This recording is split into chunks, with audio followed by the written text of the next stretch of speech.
brother called Abdul Karim is asking that if he got a young child, of course, got someone's daughter, when the daughter is abandoned, they took care of them, and then when they grow up, he's asking that is he allowed to marry them?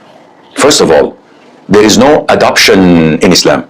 So a lot of the people think that, oh, this is a poor child. It is 2 months old. We found her at the steps of the masjid. We found her in an orphanage. Somebody threw her in a dumpster. We took her. We took care of her. And we raised her as our own child. Not only that, Sheikh, we gave her our name, or we gave him our name. This is totally haram, not accepted. In the same chapter, Surah Al-Ahzab, Allah Azza wa Jal says, "Ud'uhum li'aba'ihim." Call them after their parents. It is not permissible in Islam to call an individual after someone other than his father or his family. Like a lot of these colonial countries, or countries that were I don't know what's the verb.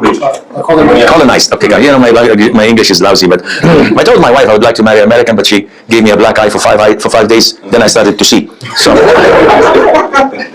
So colonized. The countries that are colonized by the West, unfortunately, have this strange custom. A woman who's been living under her father's roof for 20 years, proud of him being her father, proud of her tribe, proud of her family name. Once she gets married, she changes her name to her husband's name, abandoning her father, her tribe. And they say, oh, we're modern. We don't like Islam because Islam subjugates women. Islam looks down at women. You look down at women. You even lost your name and changed it to your husband's name like a follower.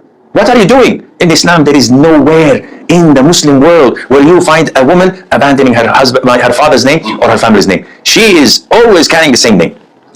So this is an issue that we have to know. I cannot give a child a name stating that he's my son or my daughter, or give her my family name. Sheikh, but she doesn't have a parent. We don't know who she is.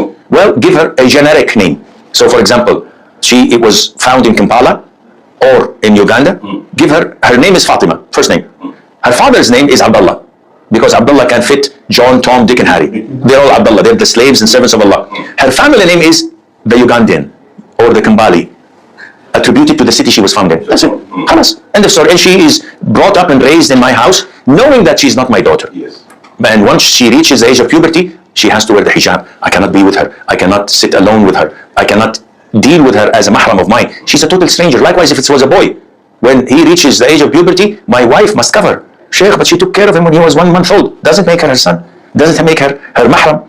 And if you die, he can marry her. If she's a cougar and he's a gold digger. But yeah, anyhow, you know what I mean. This Islam, rulings of Islam are crystal clear. No ambiguity. Alhamdulillah. Okay.